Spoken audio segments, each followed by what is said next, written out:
BJP को एक और बड़ा झटका लगा है और बड़ा झटका यह है कि राज्यसभा में बीजेपी की अक्सरियत अब नहीं रही। पिछले कई सालों से राज्यसभा में भी बीजेपी को फुल मेजॉरिटी हासिल थी और कोई भी बिल आसानी से बीजेपी पास करा लेती थी, लेकिन न तो अब बीजेपी के पास मेजॉरिटी है और न जो बीजेपी का अलायंस एनडीए उसके पास मेजॉरिटी है।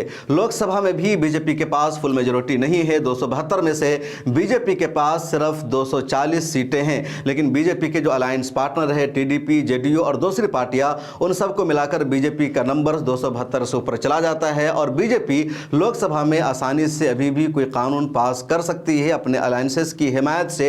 लेकिन राज्यसभा में बीजेपी के पास फुल मेजॉरिटी नहीं रही। न बीजेपी के जो अलायंसेस है उनको मिला करके भी बीजेपी को फुल मेजॉरिटी हासिल होगी और इस तरह अब राज्यसभा में बीजेपी कोई भी बिल आसानी से पास नहीं कर सकती है। पहले जिस तरह अपनी मर्जी से बीजेपी कर रही थी, अब वैसा नहीं हो पाया। बीजेपी से ज़्यादा जो एनडीए अलायंस है उनके मेंबर्स की राज्यसभा में तादाद हो गई है। 19 सीटें फिलहाल खाली हो गई है। 19 सीटों पर अगले दिनों में चुनाव होगा और उसमें अगर ज़्यादातर कांग्रेस के मेंबर्स आ जाते हैं या दूसरी पार्टियों के, तो बीजेपी को और बड़ा झटका मिलेगा और बीजेपी राज्यसभा में अगले कई सालों के लिए मेजॉरिटी से महरूम हो जाएगी। कुछ स्टेट्स का चुनाव भी होना है, महाराष्ट्र का, हरियाणा का। यहाँ के जो आसार बता रहे हैं कि बीजेपी की सरकार नहीं बन पाएगी बल्कि एनडीए अलायंस की जीत होगी, तो ये और बड़ा झटका होगा बीजेपी के लिए। जरा आप डिटेल्स देखिए कि राज्यसभा की जो कुल सीटें हैं वो 245 है। 19 सांसदों ने फिलहाल इस्तीफा दे दिया है, तो इस वक्त जो मौजूदा स्ट्रेंथ है राज्यसभा की वो है 226 की और फुल मेजॉरिटी जो राज्यसभा में वो 113 है। तो किसी भी कानून को राज्यसभा में पास कराने के लिए जो मेजॉरिटी फिगर्स है वो 113 का फिलहाल है, जो 19 सीटें अवेलेबल है, खाली है। अब इंडिया अलायंस, जो एनडीए अलायंस है, जो नेशनल डेमोक्रेटिक अलायंस, जो बीजेपी के अलायंस है, जो हुकूमत है जिस अलायंस की, उसके पास सिर्फ इस वक्त राज्यसभा में 101 है, जबकि मेजॉरिटी के लिए 113 होना चाहिए था। तो मेजॉरिटी से 12 सीटें पीछे है राज्यसभा में बीजेपी की हुकूमत और बीजेपी के पास अब सिर्फ 86 सीटें राज्यसभा में रह गई है। तो पिछले कई सालों के बाद 90 से नीचे आ गई है राज्यसभा में बीजेपी, वरना पिछले कई सालों से लगातार बीजेपी के मेंबर्स की तादाद राज्यसभा में 90 के ऊपर होती थी।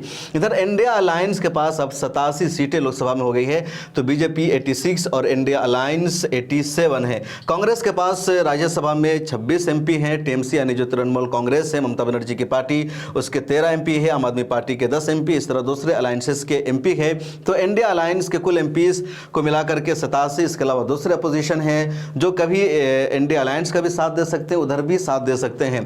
तो अब राज्यसभा में बीजेपी अपने अलायंस के दम पर कोई भी कानून या बिल पास नहीं करा सकती है। उनको पास कराने के लिए बीजू जनता दल का, वाईआरएस का या इस तरह के जो दूसरे अपोजिशन के एमपीज हैं उनकी हिमायत लेनी होगी, उनका ताउन लेना होगा, उनका समर्थन लेना होगा, तभी बीजेपी राज्यसभा में कोई बिल को पास करा सकती है। वरना अपने दम पर, अपने एनडीए अलायंस के दम पर अब राज्यसभा में बीजेपी कोई भी कानून या बिल को नाफिज नहीं कर सकती है।